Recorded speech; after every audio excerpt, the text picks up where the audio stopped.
আজ ব্রাহ্মণবাড়িয়ার সকল ভোট কেন্দ্রে আওয়ামী লীগ দখল করে নির্বাচনের আগের দিন দেশে ধ্বংসলীলা চালিয়েছে।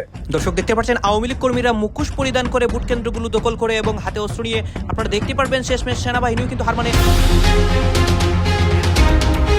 এদিকে আজ নির্বাচনের আগের দিন সারা দেশেই ধ্বংসলীলা চলছে।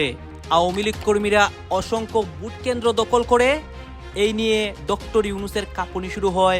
জামাত বিএনপি আগেই তারা পরাজয় দেখতে পাচ্ছে। দেশের 4 জেলায় ভোটের মাঠের প্রতিপক্ষের ওপর হামলা মারধরের অভিযোগ পাওয়া গেছে। এসব ঘটনায় আহতও হয়েছেন কয়েকজন। পাল্টাপাল্টি সংবাদ সম্মেলনও করেছেন দলীয় প্রার্থীদের কেউ কেউ। ঘটনার পর এলাকাগুলোতে মোতায়েন করা হয় আইন শৃঙ্খলা বাহিনীর অতিরিক্ত সদস্য। আমাদের নেতা কর্মীরাদের বাড়িতে বিএনপি এবং আওয়ামী লীগের সশস্ত্র সন্ত্রাসীরা দানের শীষে স্লোগান দিয়ে হামলা চালাচ্ছে, লুটপাট করতেছে এবং বিভিন্ন জায়গায় গোলাগুলি করতেছে।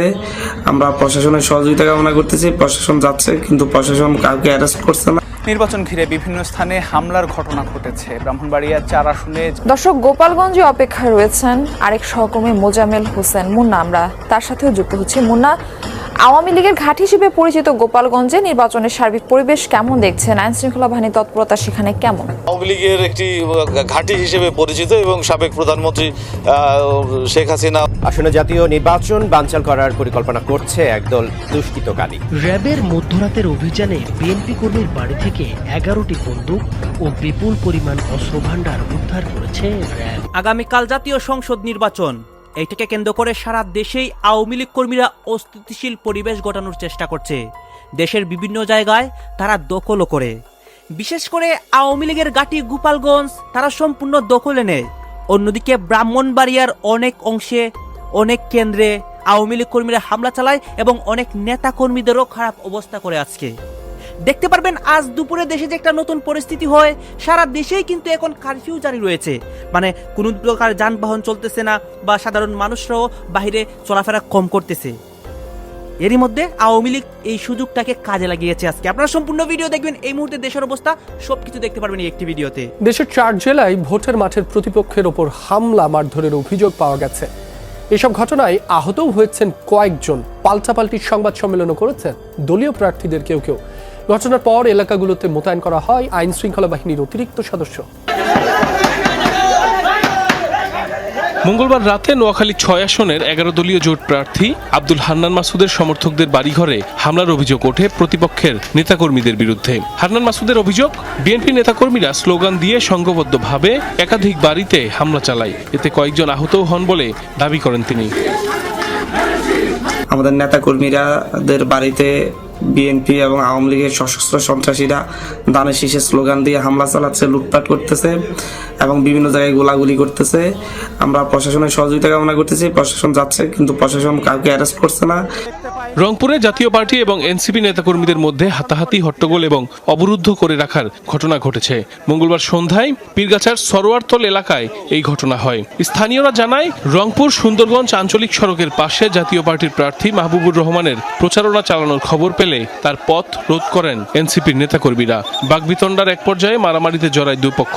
পরে জাতীয় পার্টির সমর্থকরা ঘটনাস্থলে গিয়ে এনসিপির নেতাকর্মীদের মারধর ও অবরুদ্ধ করে রাখে। পরবর্তীতে ঘটনাস্থলে গিয়ে পরিস্থিতি নিয়ন্ত্রণে নেয় পুলিশ ও সেনাবাহিনী।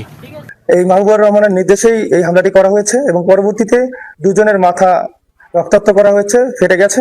তার এখন আশঙ্কাজনক অবস্থায় রংপুরে মেডিকেলে ভর্তি হচ্ছে। তারা এই মবের রাজনীতিটাকে প্রতিষ্ঠিত করতে যাচ্ছে।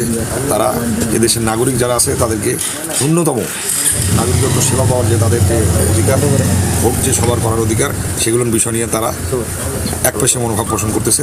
এদিকে ফেনীর দাগনভূঞায় আতাতুর্ক সরকারি উচ্চ বিদ্যালয়ের সাবেক ভারপ্রাপ্ত প্রধান শিক্ষক আব্দুর রহিমের বাসায় বিএনপি কর্মীদের সাথে নিয়ে পুলিশের তল্লাশির অভিযোগে থানা ঘেরাও করে জামাত কর্মীরা। তাদের অভিযোগ, হয়রানির উদ্দেশ্যে এমনটা করা হয়েছে। পরবর্তীতে বিষয়টি মীমাংসার জন্য অভিযুক্ত ওসিকে নির্বাচনে মাঠের দায়িত্ব থেকে সরিয়ে দাপ্তরিক কাজে রাখার আশ্বাস দেন পুলিশের ঊর্ধ্বতন এক কর্মকর্তা। আসা একটা গোপন তথ্যের ভিত্তিতে পুলিশ স্যারের বাসায় রহিম স্যারের বাসায় অভিযান পরিচালনা করছে। তো অভিযান পরিচালনা করার পরে নেগেটিভ। দর্শক গোপালগঞ্জে অপেক্ষায় রয়েছেন আরেক সহকর্মী মোজামেল হোসেন মুন্না। আমরা তার সাথেও যুক্ত হচ্ছি। মুন্না, আওয়ামী লীগের ঘাঁটি হিসেবে পরিচিত গোপালগঞ্জে নির্বাচনের সার্বিক পরিবেশ কেমন দেখছেন? আইন শৃঙ্খলা বাহিনীর তৎপরতা সেখানে কেমন? জেলা যেখানে আওয়ামী লীগের একটি ঘাঁটি হিসেবে পরিচিত এবং সাবেক প্রধানমন্ত্রী শেখ হাসিনাও এখানেই তার বাড়ি। সব মিলিয়ে গোপালগঞ্জে কিন্তু আইন শৃঙ্খলা বাহিনীও গোপালগঞ্জ সহ বৃহত্তর ফরিদপুরের 4টি জেলা বিশেষ করে আইন শৃঙ্খলা পরিস্থিতি ভালো রাখতে তারা নানাবিধ পরিকল্পনা নিয়েছে। সেই হিসেবে গোপালগঞ্জে কালকে ভোট জানেন, কালকে ভোটের দিনে শান্তি শৃঙ্খলা বজায় রাখতে এবং সুষ্ঠু ভোট করতে তারা যথেষ্ট পরিমাণ আইন শৃঙ্খলা বাহিনী নিয়োজিত করেছে। পুলিশ, র্যাব, সেনাবাহিনী, 8 প্লাটুন বিজিবি, এগুলোর সাথে আনসার, বিডিপি এগুলো তো থাকছেই। সব মিলিয়ে গোপালগঞ্জে পরিস্থিতি একটু এখন মানুষের মধ্যে কিছুটা দ্বিধাদ্বন্দ্ব রয়েছে। কিন্তু আপনি জানেন যে গত 2 মাসে গোপালগঞ্জে বেশ কয়েকটি ককটেল বিস্ফোরণের ঘটনা ঘটেছে। গতকালকে রাতেও কিন্তু জেলা প্রশাসকের বাসভবনের সামনে একটি ককটেলের বিস্ফোরণের ঘটনা ঘটেছে। এসব ঘটনা নিয়ে কিন্তু গোপালগঞ্জে কিছু মিশ্র প্রতিক্রিয়া রয়েছে। সব মিলিয়ে মানুষের মধ্যে কিছুটা ভীতি কাজ করছে। তারপরেও তাদের সাথে আমি কথা বলেছি, তাদের অনেকেই বলেছে তারা ধরুন নির্বাচন হয়ে গেল, মানে 12 তারিখ পার হলো, ইউনূস ঘোষিত নির্বাচনটি হয়ে গেল। এবার চলুন আমরা ধারণা করার চেষ্টা করি 13ই ফেব্রুয়ারি কি ঘটতে পারে। এই দিনটি হয়তো কেবল একটি ক্যালেন্ডারের পাতা উল্টানোর দিন নয়, বরং বাংলাদেশের ইতিহাসের এক নতুন, হয়তো বা এক অন্ধকার অধ্যায়ের সূচনা হতে যাচ্ছে সেদিনে। ভোটের মাঠের উত্তাপ শেষ হতে না হতেই ফলাফল নিয়ে নতুন এক সমীকরণ তৈরি হবে, যা সাধারণ মানুষের ভাবনার জগৎকে সম্পূর্ণ নাড়িয়ে দিতে পারে। 13 তারিখে 3টি সম্ভাব্য পথ কি কি স্পষ্ট হতে পারে। 1. ম্যানেজড কনসলিডেশন বা গণভোটে হ্যাঁ সংসদে দেরি, তারপর সমীকরণ মিলিয়ে একটি কার্যকর গঠন। বিএনপি তখন ক্ষমতার ক্ষণিক ছোঁয়ার আশায় আপোষে যাবে, জামায়াত এনসিপি নির্বাহী ক্ষমতার চাবিকাঠি পাবে, প্রধানমন্ত্রী প্রতীকের প্রশ্ন পরে ঠেলে রাখা হবে। 2. অনটেস্টেড লেজিটিমেসি, বিরোধী শিবির রাস্তায় নামবে, হরতাল অবরোধ ধর্মঘটের ঘূর্ণি হবে, প্রশাসনের সীমিত জরুরি কৌশল নেবে, ইন্টারনেট থ্রটলিং হবে, রাতের বেলা ধরপাকড় হবে, ডিপ্লোম্যাটিক চাপ বাড়বে, স্বচ্ছ গণনা সংলাপের দাবিতে। 3. ডিল বেসড পিভট, পর্দার আড়ালে এক বোঝাপড়া হতে পারে, ক্ষমতার ভাগাভাগি, রোডম্যাপ, হয়তো আংশিক পুনর্নির্বাচন বা ধাপ ভিত্তিক ভোট। হার্ড লাইনাররা এখানে স্পয়লার হতে পারে। তবু রাজনীতির অঙ্কে প্রায় 7+3 = 10কে 7+3 আপনার যেটা দরকার সেটা বানানো যাবে, এরকমটাও হতে পারে।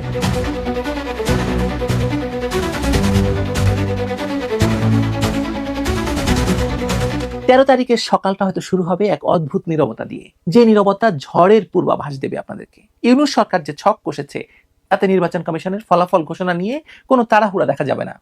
সংসদ নির্বাচনের ফলাফল হয়তো জুড়ে থাকবে, কিন্তু গণভোটের হ্যাঁ রায় খুব দ্রুতই জানিয়ে দেওয়া হবে। মানুষের না ভোটগুলোকে জাদু বলে পাল্টে গিয়ে হ্যাঁতে রূপান্তরিত হবে। এই রিসেট বাটন চেপে সরকার শুধু সংবিধানই বাতিল করবে না, বরং তাদের গত 1.5 বছরের সকল অপকর্মের বৈধতা আদায় করে নেবে। এই হ্যাঁ জয়যুক্ত হওয়ার পরপরই জামায়াত এবং এনসিপির নেতাকর্মীরা বিজয় মিছিল বের করবে, কিন্তু সেই মিছিল সাধারণ মানুষের জন্য কোনো আনন্দের বার্তা বয়ে আনবে না, বরং তা হবে এক ধরনের শক্তির প্রদর্শনী, যা বিএনপি এবং অন্যান্য বিরোধী শক্তির জন্য এক ভয়ঙ্কর অশনি সংকেত হবে। বিএনপির জন্য 13ই ফেব্রুয়ারি হতে পারে এক ভয়ঙ্কর দুঃস্বপ্নের দিন। তারা তো ভাবতেই পারেনি তারা বিরোধী দলে যাবে, ফলে তাদের বিরোধী দলে যাওয়ার প্রস্তুতিও নেই। পরাজয়ের গ্লানি তাদেরকে ছত্রভঙ্গ করে দেবে 13 তারিখ। তারেক রহমানের ভাগ্য তখন ঝুলে থাকবে ইউনূস, জামায়াত আর সেনাবাহিনীর দাক্ষিণ্যের ওপর। দলের ভেতরের এক বিশাল অংশ এনসিপিতে যোগ দেবে হয়তো 13 তারিখেই। কিছু কট্টর জাতীয়তাবাদী হয়তো জামায়াতের দিকে ঝুঁকবে, আর কেউ কেউ বামপন্থীদের সাথে হাত মেলাবে। নির্বাচনের ফলাফল ঘোষণা করতে বেশ সময় লাগবে। এই খবরটা জামাতের জন্য আরেক মহাসুখবর। এই খবরটা কেউ নেগেটিভলি নেবেন না। নির্বাচন কমিশন বলছে, প্রথম বলেছিলেন প্রেস সচিব। এটা নিয়ে আমি একটা আলোচনা করেছি, যার তাৎপর্য ছিল যে অনেকের পারসেপশন, তাহলে কি হ্যাঁ মানুষ ভিতরে না যেয়ে গভীরে না পড়ে কেন বেশি সময় লাগবে, এটা না জেনে তারা অনেকে ধরে নিচ্ছেন যে এখানে মেটিকুলাস ডিজাইন অথবা কারচুপি বা ফলাফল পাল্টে দিয়ে ইউনূস ফলাফল সেট করে দিবে, এ কারণে দেরি হবে। কিন্তু না, এটা পুরোটাই পজিটিভ। দেখেন, যদি ফলাফল ঘোষণা দেরি করে বেশি সময় লাগিয়ে কারচুপি বা ফলাফল পাল্টে দেওয়ার কোনো উদ্দেশ্য থাকতো, তাহলে এটা ঘোষণা দিত না। ঘোষণা দিয়ে কখনো চুরি হয় না। এটা হঠাৎ করে এই যে দিচ্ছি, এই যে চলছে, কাজ চলছে, শেষ হয়নি, এখন দিব কিভাবে, একটু অপেক্ষা করেন, এভাবে করে ডিলে করে তারপরে কারচুপি করতো। ফলাফল দেরিতে ঘোষণা করার পেছনে যদি কোনো খারাপ ইন্টেনশন থাকতো, তাহলে এটা নির্বাচনের 20 দিন আগে ঘোষণা দেওয়া হতো না। ঘোষণা দেওয়ার অর্থই হচ্ছে এটা একটা ট্রান্সপারেন্ট পদ্ধতি এবং এটা যৌক্তিক কারণে। তবে ওভারঅল আমি বিষয়টা গভীরভাবে খতিয়ে দেখেছি, পুরোটাই পজিটিভ। কিভাবে পজিটিভ? নির্বাচনের ভোট গণনায় যাতে কোনো ভুল না হয়, বিশেষ করে জামাতের জন্য এটা পজিটিভ। জামাত একটা সিদ্ধান্ত নিয়েছে যে প্রত্যেকটা ভোটের হিসাব তারা নিবে। সাপোজ জামাত জানে যে তাদের একটা ভোট কেন্দ্রে কত ভোটার আছে আনুমানিক, কিছু ভোটার আছে যে তারা নিজেরা যে স্বাধীনভাবে ভোট দিয়ে আসবে, কোন এজেন্টের ধার ধারবে না, কিন্তু ওভারঅল বেশিরভাগ ক্ষেত্রে তো জানা যায়। সেক্ষেত্রে জামাতের ভোট কত কি এটা তো তাদের একটা ধারণা আছে। যদি অস্বাভাবিক কোনো গরমিল দেখে তারা হিসাব নেবে, তখন ব্যালট পেপার দেখতে চাইবে, কিভাবে গণনা করেছে, কোথায় গেল কি, তাদের কতজন এসেছিল ঢুকেছিল, সব ডেটা তাদের কাছে আছে। ধরা হবে ডাকসু নির্বাচনে যেরকম একদম সজাগ দৃষ্টি রাখা হয়েছিল, ওরকম সজাগ দৃষ্টি রাখবে। তো দর্শক, এখানে এইসব কারণে এই যে রিচেক চ্যালেঞ্জ, মানে ইউনূস চায় যে ভোট গণনা থেকে শুরু করে কোনো কিছু নিয়ে তাড়াহুড়ো করতে যেয়ে যেন একটা সিঙ্গেল প্রশ্ন উত্থাপিত নয়। শতাব্দীর সেরা নির্বাচন উপহার দিতে চাই ইউনূস, যার ফলে ভুল হলে আবার গণনা করো, ক্যামেরার সামনে ভুল হবে, এদিক ওদিক বাক্স নিয়ে যাবে, কিচ্ছু পারবে না। পুরো নজরদারি থাকবে, সব দলের লোক থাকবে এবং প্রশাসনের শক্তিশালী নজরদারি থাকবে, প্রয়োজনে বারবার গণনা করা হবে। এটা তো জামাত এটি চায়। জামাতের আশঙ্কা এখন একটাই যে আমরা জিতবো, এই বিষয়ে কোনো সন্দেহ নাই, কিন্তু আমাদেরকে হারিয়ে দেওয়া হয় কিনা। না, ভোট গণনা করতে যে সময় লাগার কথা বলছে, আপনাদের প্রতারিত করতে পারবে না। That is the point. তো দর্শক, এটা একটা দিক। আরেকটা দিক হচ্ছে পোস্টাল ব্যালট একটা কারণ ভোট গণনা করতে ডিলে হওয়ার। কারণ পোস্টাল ব্যালট জিনিসটা পুরোটাই জামাতের পক্ষে। দেখেন, প্রথম কথা হচ্ছে বিদেশে যারা আছে তারা পোস্টাল ব্যালটে ভোট দিচ্ছে, অলরেডি দিচ্ছে। এখন এটা আসতে বিভিন্ন জায়গা থেকে সব প্রক্রিয়া করতে, গণনা করতে সময় লাগবে। যেমন এটা ভোটটা এখন দিচ্ছে, কিন্তু এখন তার গণনা শুরু করবে না। আজকে একটা মতামত কলাম দেখছি, ভোটে না থেকেও যেভাবে ভোটে থাকবে আওয়ামী লীগ। আসলে আওয়ামী লীগ কিন্তু ভোটে আছে অন্যভাবে, এটা থাকার কথা ছিল না। তাদের টোটালি ভোট বর্জন এবং প্রতিরোধ করার কথা। আপনাদের মনে আছে কিছুদিন আগেও কিন্তু তারা বিভিন্ন জায়গায় মিছিল করছিল, ভাঙচুর করছিল, আগুন দিচ্ছিল, প্রতিরোধ গড়ে তোলার চেষ্টা করছিল এবং পুলিশ তটস্থ ছিল, বিশেষ করে ঢাকার বিভিন্ন প্রান্তে, তারপরে ঢাকার বাইরেও বিভিন্ন জেলায় চলছিল। হঠাৎ করে সেটা থেমে গেছে। কি কারণে থেমে গেছে আমরা পরিষ্কার না, কিন্তু গত 2 দিনে আমি ব্যক্তিগতভাবে অনেক জায়গায় কথা বলেছি, ঢাকার বাইরে সব জায়গায় দেখলাম 2টা শক্তি দলে বলে মাঠে নেমেছে এবং কোনো ক্ষেত্রে আমার কাছে মনে হচ্ছে বিএনপির থেকেও আওয়ামী লীগ এবং সংখ্যালঘুরা এখন সাংঘাতিক রকম সোচ্চার এবং তৎপর। তারা শুধু সিকিউরিটি চায়, নিরাপত্তা চায়, যে তাদেরকে গ্রেপ্তার করা হবে না, তাদের উপর হামলা হবে না। এই সিকিউরিটিটা যদি এনশিওর করা হয়, বিএনপির ভোট তো আছেই, সেই ভোটের সাথে আওয়ামী লীগের বিশাল ভোট ব্যাংক যুক্ত হবে। আওয়ামী লীগ সহ আমি সংখ্যালঘুদের বলছি, তারা মিলেমিশে কিন্তু ভোট দেবে। এটা আমি নানাভাবে নানা সোর্স থেকে নিশ্চিত হয়েছি। এর আগে তাদের কিন্তু একটা লক্ষ্য ছিল যে সম্ভবত শান্তিপ্রিয় দল জামাতকে তারা ভোট দেবে, ভোট দিয়ে তারা আত্মরক্ষা পাবে। কিন্তু সর্বশেষ তাদের সহিংসতার ধরন, বক্তব্য দেখে তারা বুঝতে পারছে যে যদি জামাত একবার ক্ষমতায় আসে।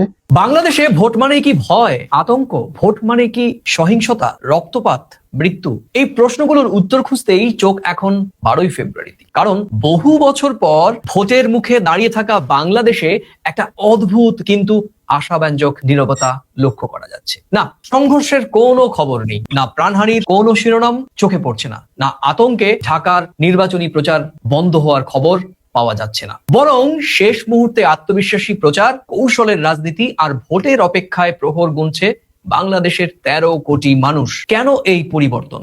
আর এই পরিবর্তনকে বুঝতে গেলে একটু তো অতীতের দিকে তাকাতেই হবে। প্রিয় দর্শক, আজকে আমরা সেই প্রেক্ষাপট নিয়ে আলোচনা করব। বাংলাদেশের আসন্ন ত্রয়োদশ জাতীয় নির্বাচন কতটা সুষ্ঠু, অবাধ, নিরপেক্ষ এবং এরপর অর্থাৎ ফলাফল প্রকাশের পর রাজনৈতিক দলগুলোর অবস্থান কি হতে পারে, সে বিষয়ে আজকে গভীরে ঢুকে বিশ্লেষণ করে তুলে আনবার চেষ্টা করব। প্রিয় দর্শক, আপনারা দেখছেন প্রথম কলকাতার আলোচনা বিশ্লেষণ ভিত্তিক অনুষ্ঠান প্রাসঙ্গিক প্রসঙ্গে প্রতিদিনকার মতো আমি সুব্রত আচার্য এবং আমার সঙ্গে সহ আলোচক বিশ্লেষক প্রথম কলকাতার ডেপুটি এডিটর পরমাশিস ঘোষায়। পরমাশিস, তোমাকে প্রথম কলকাতা স্ক্রিনে স্বাগত। পরমাশিস, তোমার কেমন লাগছে? দেখো, আমি প্রথমেই বলেছিলাম, আমরা গত কালো বোধহয় আলোচনা করেছি যে বাংলাদেশের মানুষ সেখানে নির্বাচনে সাধারণ মানুষ অংশ নেবে। 2024 জানুয়ারিতে একটা দর্শক আপনারা তো দেখলেন এখানে কি কথা হচ্ছে, অনেকেই কিন্তু অনেক কথা বলতেছে, অনেকে আলোচনা করতেছে, অনেকে সমালোচনা করতেছে।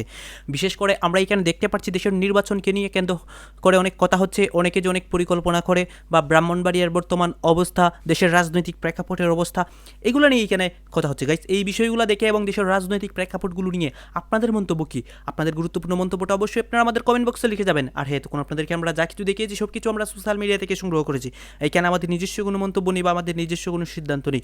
সর্বশেষ আপনাদের কাছে আমাদের রিকোয়েস্ট থাকবে, আপনারা আমাদের চ্যানেলে নতুন দর্শক হয়ে থাকলে চ্যানেলটি সাবস্ক্রাইব করবেন এবং পাশে থাকা বেল বাটনটি বাজাবেন যাতে করে নেক্সট ভিডিওটা সবার আগে আপনাদের কাছে পৌঁছে যায়। ধন্যবাদ।